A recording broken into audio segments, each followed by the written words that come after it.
परीक्षित महाराज, विधि के विधान को कोई मेट नहीं सकता। कैसे नहीं मेट सकता मैं बताऊं। एक छोटा सा उदाहरण, एग्जाम्पल।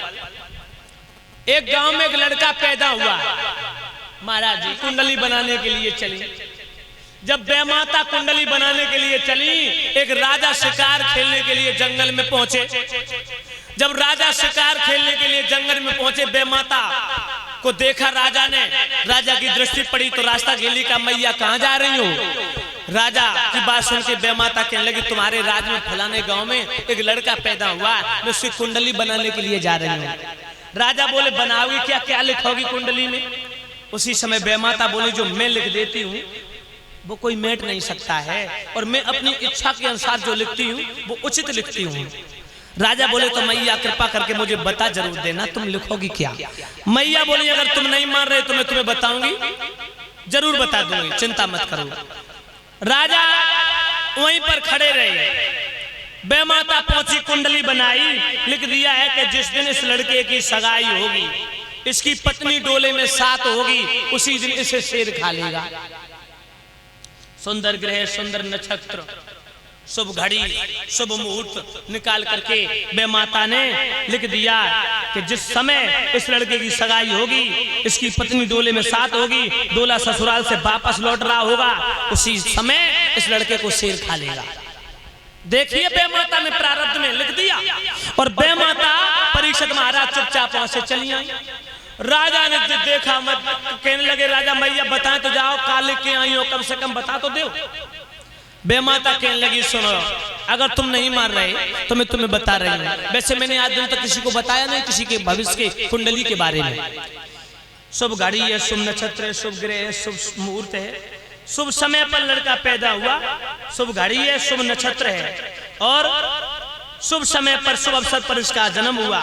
लेकिन जिस दिन इस लड़के की शादी होगी, इसकी पत्नी डोले में साथ होगी, इसका डोला वापस लौट रहा होगा, उसी समय रास्ते में इसे शेर खा लेगा।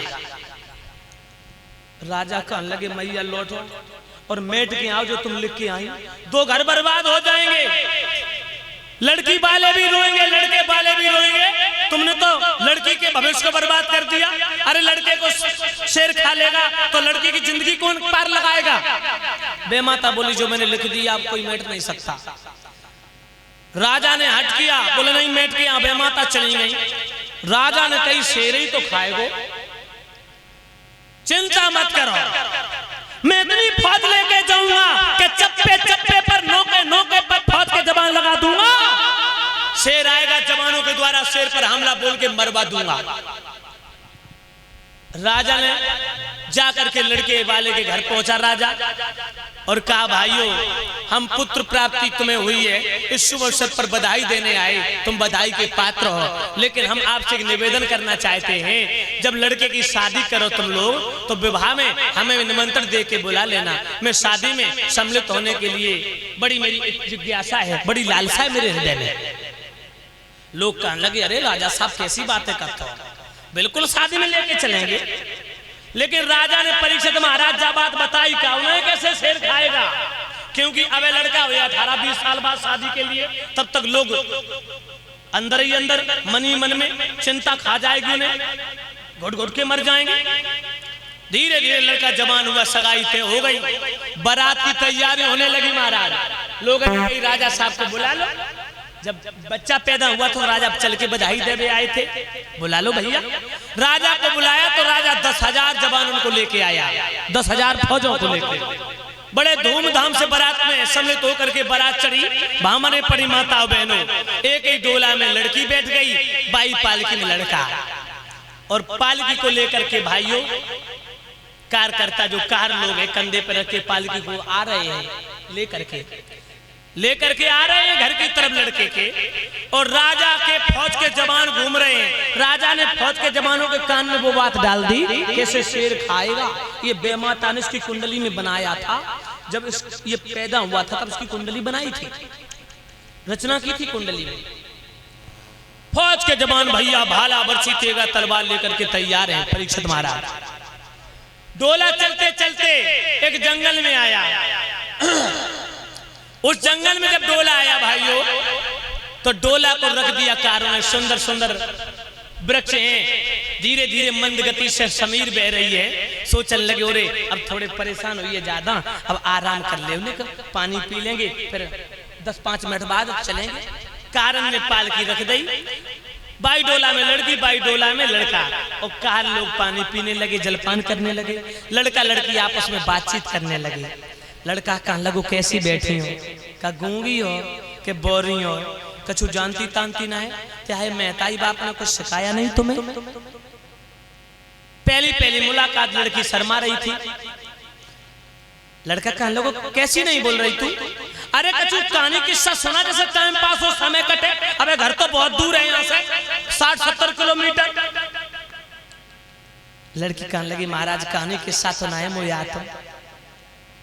और एक बात बताएं, पहली पहली मुलाकात थी, उस समय लड़कियां शर्माती थी परीक्षित महाराज, लेकिन अब शर्म दूर रह जाता, क्योंकि अब तो जब रोका टका होते हैं ना तब वही फोन दे दो जात। अब तो दे फोन से शर्म तो उनकी दूर हो जाती पहले, अब कहाँ शर्म आती। लड़की शर्माए रही, लड़का कहने लगो कुछ सुना। बोले कहानी के साथ नहीं आते है, एक कला बना लेती हूँ मैं। कौन सी कला? बोले काऊ जानवर की हम पे तुम तस्वीर बनवाए ले। इधर राजा जंगल की तरफ निगरानी, इस फौज का जवान देख रहे हैं, शेर आएगा तो जंगल से चक्रा जैसी रचना कर दी, बीच में डोला, आसपास फौज के जवान। लड़की कहने लगी महाराज काऊ जानवर की तस्वीर बनवाए ले हम पे। लड़का कहने लगे तो बनाए दे, देखे हम भी कैसी तुम्हें कलात है। सो लड़की ने अंदर डोले के पल्लू पे शेर की मूर्ति छाप दी, परीक्षित जी शेर की मूर्ति बना दी। अब लड़की कहने लगी महाराज तुमने क्या सीखो तुम तो बता। लड़का आवेश में आगे कहने लगा तू क्या समझती है मुझे, मैं ऐसा वैसे गुरु का चेला नहीं हूँ, मैंने अपने गुरु से ज्ञान अर्जन किया है। अगर तूने जानवर की तस्वीर बना दी तो उसमें जान फूकने का काम मेरा है। लड़की कहने लगी काय महाराज बड़ी बड़ी बातें मारा था तुम। देखिए विधि का विधान। लड़का आवेश में आकर के मंत्रोच्चार करके जान डाल दी, जान फूक दी, शेर बन के तैयार हुआ। दहाड़ा झपट के लड़का की गर्दन पकड़ के मरोड़ दी, सीना को फाड़ दिया, कलेजे को निकाल करके हाथों को निकाल करके खाने लगा। लड़की डोले में चीखने लगी। राजा कहने लगा फौज के जवानों से और देखो लड़की रो क्यों रही है, क्या कौन सी आपत्ति इस पे पड़ गई जो रो रही। इसका पति साथ में फिर रोने की मतलब क्या है, रोने का कारण क्या है। जैसे पल्लू खुलवाया बहनाओ सो शेर ने लड़के का भक्षण कर लिया, खा लिया लड़के को, और दहाड़ा जंगल की तरफ भाग गया। राजा ने उसी समय नतमस्तक होकर के माता बहनों बे माता को प्रणाम किया, अपना मुकुट उतार के नीचे रख दिया, बैरागी बन गया। कहने लगा बाजी बा मैं तो हार गया, लाख उपाय लाख प्रयत्न किए फिर भी मैं उस प्रयास में असफल रहा, सफल नहीं हो सका। तो जो प्रारब्ध में लिखा होता वो तो होके रहेगा। परीक्षित महाराज शेर का एक बनाओ, कुतिया बनाए देती कि तो खाती, थोड़ा बहुत खाती, पकड़ पाए पटक देती, बिल्ली बनाए देती, बकरी बनाए देती, भेड़ बनाए देती, गाय बनाए देती, भैंस बनाए देती। शेर ही क्यों बनाया? क्योंकि उसके प्रारब्ध में लिख चुका था।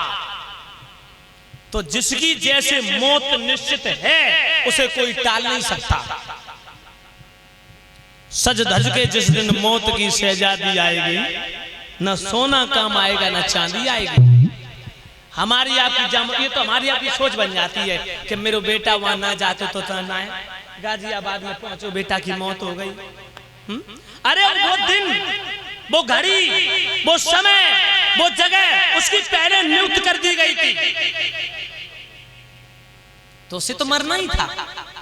लेकिन हमारी आपकी सोच हो जाती, इस बात को सोच करके मन को शांति बनाते हैं कि क्या करूं बेटा वहां ना जाते तो ना खत्म होते। भाइयों बे माता कि कुंडली में जो लिख जाता है, जो अंक पड़ जाते हैं, उन्हें कोई मेट नहीं सकता। सुखदेव जी कहते परीक्षित माता काली के मंत्र में होलिका व्याकुल हो गई, रोने लगी, बिलखने लगी, सर पटक दिया।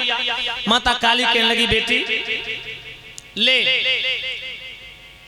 मैं ये तुझे चीर दे रही हूं, इस चीर में वो तासीर है कि तू अग्नि में भी ओढ़ करके बैठ जाएगी तो अग्नि तुझे छू नहीं सकती, और जब तक चीर तेरे सर पे रहेगा तब तक तेरे